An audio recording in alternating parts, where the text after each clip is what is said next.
testing, let's say in the last month. So if you've really been paying attention, I think you'll be able to guess which shoe I am talking about.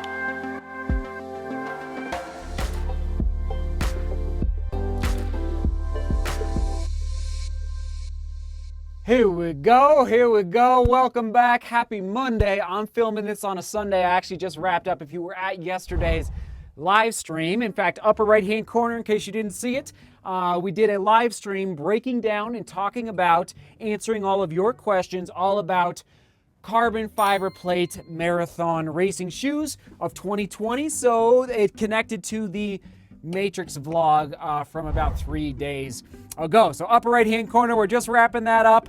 Onward and upward, diving in. Oh man, everyone, this is just a crazy. I don't think so. We've been publishing running shoe reviews for over 2 years now. I don't think I've ever made a vlog titled "Do Not Buy This Running Shoe." All right, I don't think I've ever done this before. So this is definitely the lowest scoring running shoe that I have ever tested here in the studio. Well, here in Colorado, but and gave the score here in the studio. And it's just bizarre. It's a bizarre, I don't know what they're thinking. Some actually hit pause. Can you guess which before? All right, and again, let's do shoe, and then give your guess. What shoe am I talking about that I've been testing, let's say in the last month? So if you've really been paying attention, I think you'll be able to guess which shoe I am talking about, everyone. Okay, here's the deal. I could not find any amazing information on the drop of the shoe or the stack height of the shoe, okay? It's a brand new shoe, all right? That's a little hint there.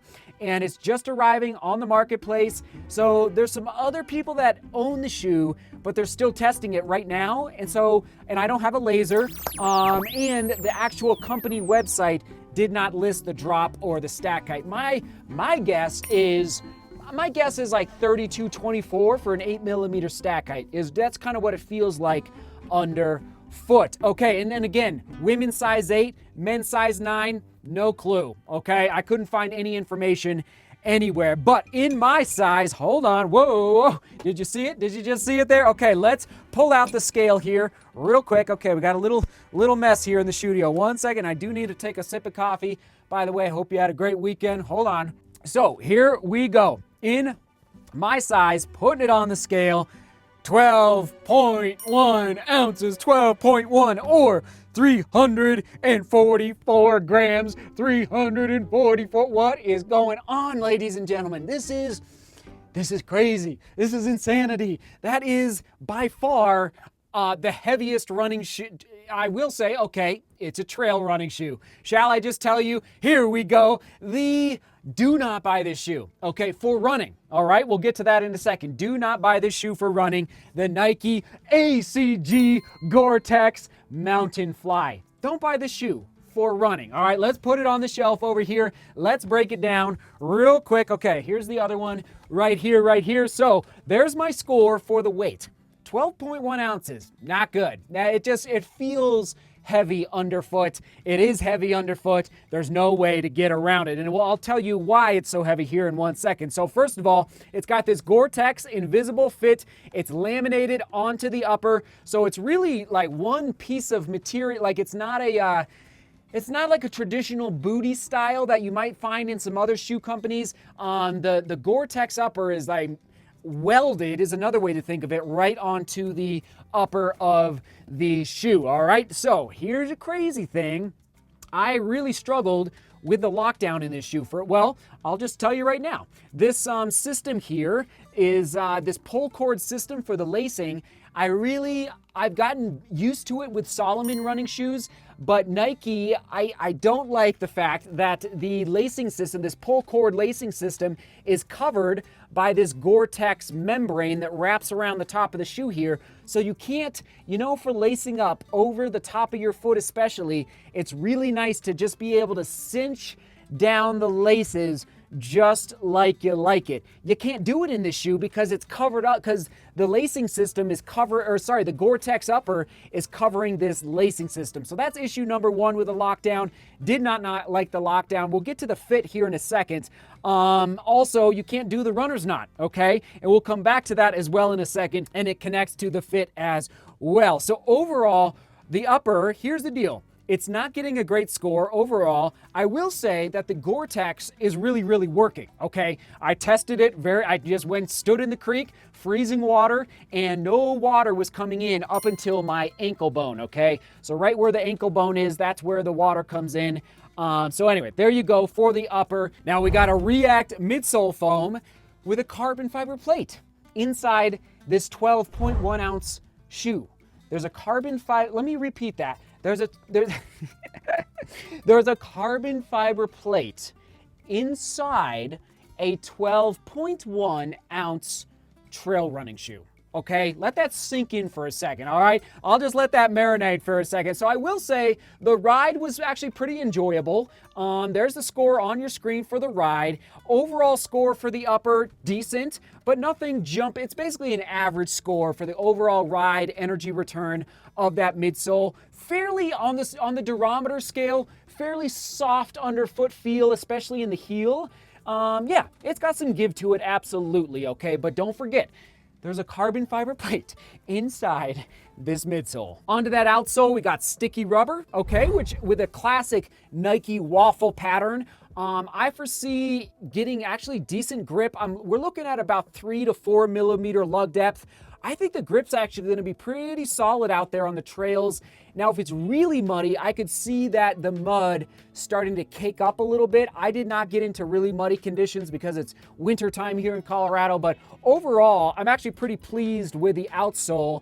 And I'll just say right now, I think you could commute if you wanted, and I'll get to that in a second. You could commute from road, concrete, pavement to the trails fairly easily with the lug depth on this outsole, okay, everybody? Now, here we go on to the fit. Oh my goodness, 4 out of 10.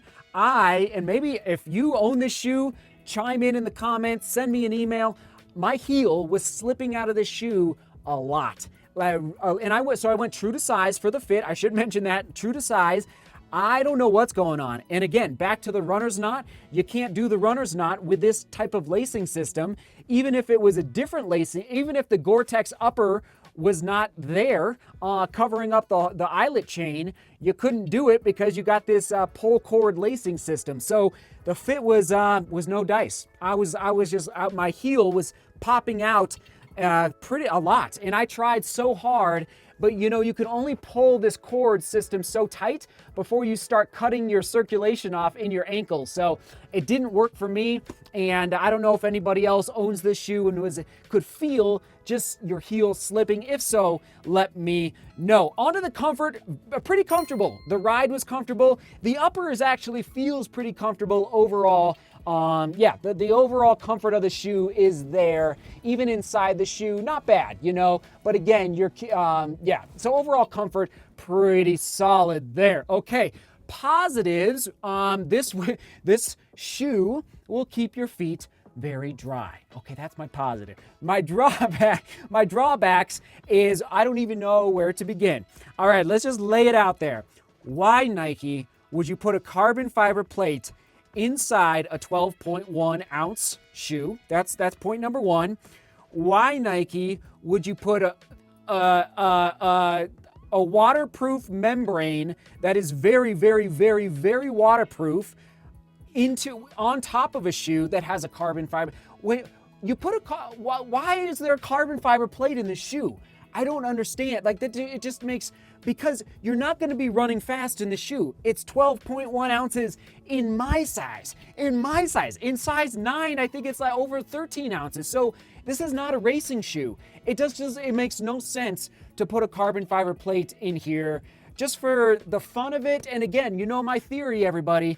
For me, I don't like to train in carbon fiber plates because I think it changes your foot strike, and therefore your biomechanics up your kinetic chain all the way up to your lower back just a little bit. It might be subtle, but I could feel it actually. Again, I felt the energy return a little bit through the shoe, but I'm like, it's just not necessary. So I don't, so my drawbacks are very, very pronounced, and I could probably go on and on and on. So how will I be using this shoe moving forward? Jumping in puddles. Who is this shoe best for? Hiking. This is a hiking shoe. This is not a running shoe. This is a shoe to go hiking in the mud and to cross creeks and, I don't know, just to kick around in the outdoors. But again, okay, I haven't even brought up the price point yet. Oh my goodness, should we go there? $220. Oh my goodness, stop the madness. Nike, stop the madness. What were they thinking? Okay, this is a hiking boot running shoe for $220 that will keep your feet really, really dry. There you go. It's not a running shoe. It's definitely not a trail racing shoe.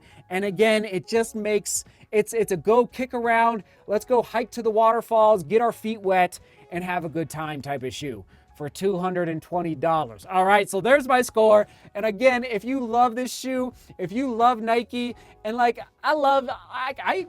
okay, I'm gonna save that for another vlog, but like, Nike's had a little bit of a tough year. The Nike Tempo Next Percent didn't cut it for me. Now this guy, the Nike ACG GORE-TEX Mountain Fly, and I hate to be so hard on them, but they didn't, I don't know what they were thinking. And maybe, I hope there's a Nike employee out there who watches this vlog and is willing to reach out to me and just say, Seth, this is what we were thinking, and explain the rationale behind, again, putting that plate in there for such a heavy shoe, putting so much GORE-TEX on top of a carbon fiber. It's baffling. And to go ask everybody to pay $220 for it. So I'd love some insight because it's just not making sense to me right now. There's no other shoes to compare it to. I'm not even going to put that chart on the screen that I usually do. Here's the quick specs for the shoe, as much information as I could find. And at the end of the day, I believe, I'll double check with my math, but I believe we're looking at a 5.2 out of 10 for my score for the Nike ACG GORE-TEX Mountain Fly. Just don't buy the shoe. It's like, I don't know, like I'm so disconnected from the hiking scene. I couldn't even recommend another shoe to go buy for hiking compared to this guy. So I love you. Thanks for tuning in. I hate to be a Debbie Downer, but I just got to speak the truth. Just got to speak the truth in the studio, everybody. All right. Woo! That was, just had to get it off my chest. Question of the day. How was your weekend? What was your run? Did you race this weekend? Did you get a long run in? Did you do a trail run? Maybe it was in this shoe. If anybody else owns this shoe, please let me know, because I'd love to hear your thoughts, because right now it just doesn't make any sense. All right, Seek Beauty. Actually, no, we'll toss it to the Nike running shoe playlist right there. Onward and upward, everyone. All right, thanks for being here. Seek Beauty. Work hard and love each other. See you tomorrow.